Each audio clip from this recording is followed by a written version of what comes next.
Hello children, welcome to this session, and in this session we are going to discuss second chapter Civics class 10 Federalism, and the subtopic is Decentralization in India. In political science, or you can say in civics, when power is taken away from central and state governments and given to the local government, it is called decentralization. Decentralization actually, I describe with one example.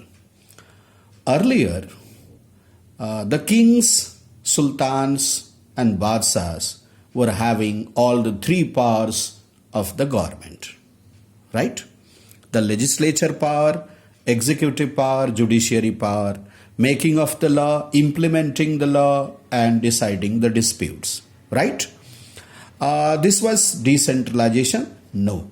This was concentration or centralization of power in one hand. Right? Later on, the situation developed, and the democratic nature of government also developed. And in democratic form of government, the basic thing is power sharing. Now power is to be shared.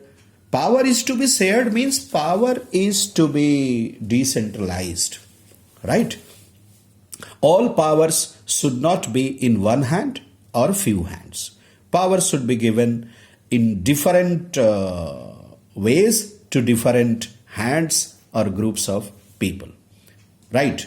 So, once again, when power is taken away from central and state governments and given to local government, it is called decentralization of power in democracy. Now, what is the basic idea behind decentralization? The more you decentralize power, the more you make your democracy stronger. This is the main thing. There are large number of problems and issues which are, you can say, best settled at the local level. Why? Because those problems have been created by local people. They know how they have created those problems. It means they know how they can solve the problems. This is the basic idea behind decentralization of power. People have better knowledge of problems in their localities.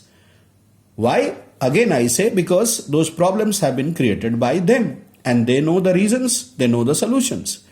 It's possible for the people to directly participate in decision making through, you can say, local self-governments, and this helps to inculcate a habit of democratic participation among the citizens also. So, the government of India realized in 1992 to decentralize powers of the government, I mean of the state governments and of the central governments, to a third level of government that is called the local self-government.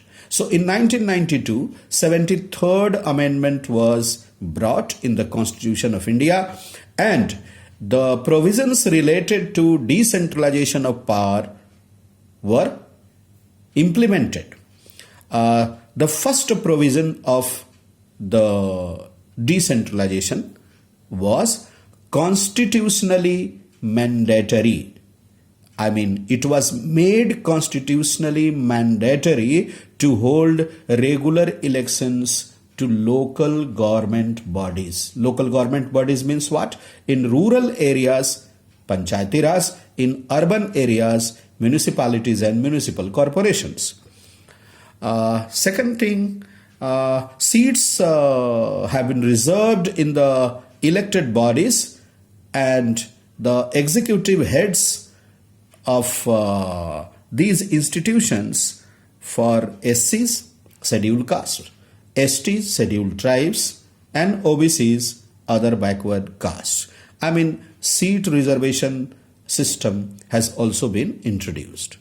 Number 3, at least, I mean minimum 1/3 of the total seats or 33% seats of all positions in the local self-government bodies are reserved for women. This is a very major step of decentralization, and you can say a method to give chance to women to participate actively in the local politics, local democratic system, local democratic practices, and go further ahead in the state politics and national politics. The fourth point is provision is also, you can say, an independent institution that is called the State Election Commission has been created in each state to conduct Panchayati Raj elections and municipal elections also. Panchayati Raj elections, you can say rural areas, and municipal elections in urban areas. Okay, local self-governments, you can say, are broadly divided into two, for urban areas and for rural areas. For urban areas, municipality and municipal corporation, and for rural areas, it's called Panchayati Raj system. Fifth point of decentralization, the governments are required to share some powers and revenues. Which governments? The state governments, right? So the state governments are required to share some powers and some revenues with the local government bodies. Why?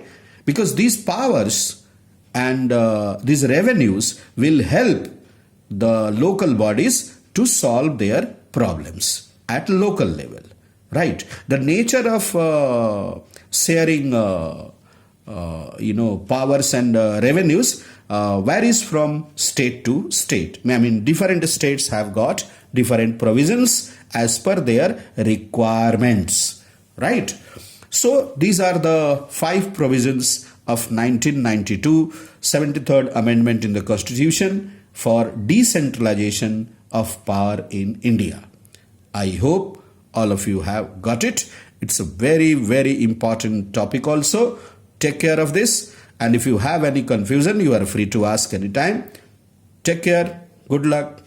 Next module, we will be discussing about the system of local self-government in India. Thank you very much.